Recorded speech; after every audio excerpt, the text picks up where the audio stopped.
leader. We're here in the ministry impact model. We've looked at the three areas: the purpose, the results, the residual. We're going to break that down in these pages. Second chunk, likely results. What do you think will actually happen?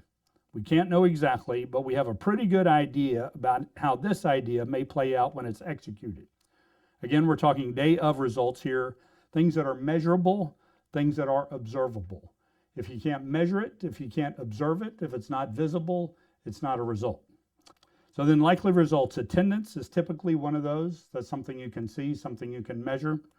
Excellence, that's a little more subjective, but it's better to measure subjectively what you want than to measure objectively things that really don't matter.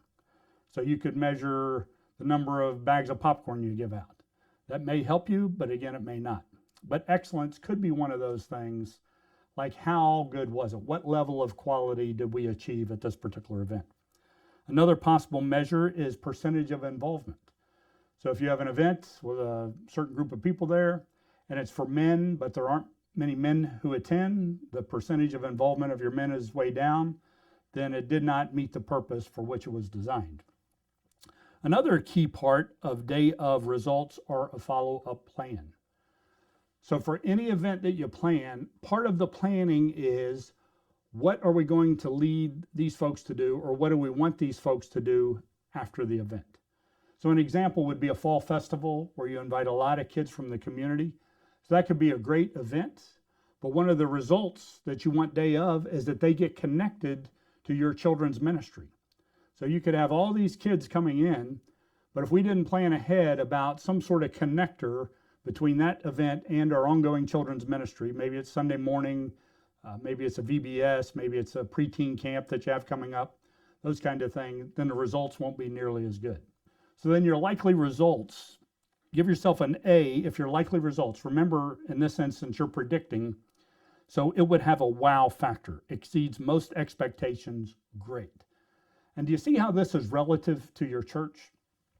Some churches, if they have 50 people show up, wow, this is incredible.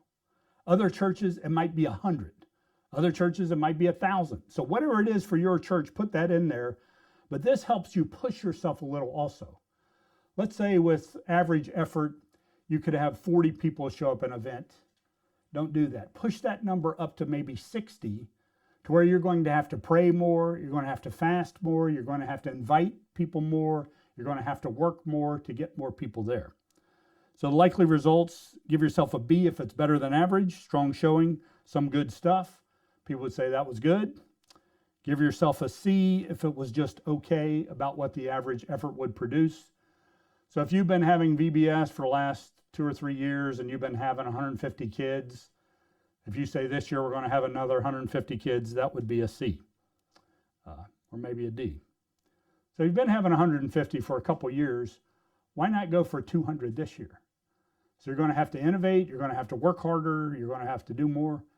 But the kingdom impact is 33% better, right? I think that's right on how you figure it math-wise. 50 more people that you don't know, you're going to know if you push a little bit. And then D, when somebody asks how to go, they say, well, very lackluster, and they really don't want to do it again. The measurables are wait times, number of volunteers, leader to participant ratio, those kind of things, things that you can measure. Did an event several years ago. We had a lot of people involved, hundreds of people involved. So the goal was that people would not wait in line for their materials for more than 30 seconds. And we achieved that. It was harder work, took more strategy, more planning, took a lot more volunteers than if we would have just let people stand in line for 15, 20 minutes. But we thought it was that important. Attendance is typically a likely result for almost anything you do. So, and you can break that down: participants, first-time guests, how many leaders, how many volunteers did you have? Excellence, that we already talked about. Your noticeables, smiles, interactions. Those are sort of anecdotal, but it's still important. If you have an event and a lot of people are frowning, that's not good. If you have an event with a lot of smiles, that is good. So is that A, B, C, or D? How much did it cost? So one thing to keep in mind here, the goal is not for it to be cheaper. That's not the goal. I was talking the other day to a pastor, well, this is cheaper. We're not going for cheaper, we're going for better, right? Miserliness is not a great fit for the kingdom. Frugality is. But don't be so frugal that you diminish the quality of what you're doing. So some people give gifts to first-time guests. So if you give them something that's really not worth much, or that there's not much value, they're thinking you don't value them very much. So a lot of times it's worth it to spend just a little bit more for it to be high quality than to spend less and people to think that it's not quality. And then anecdotes, stories that come out of the particular event, how would you relate those? So your purpose, what are likely results, and then the third category, probable residual. Thank you for watching. If this helped you, please leave a comment below and share it with a friend so they can be a more strategic leader also.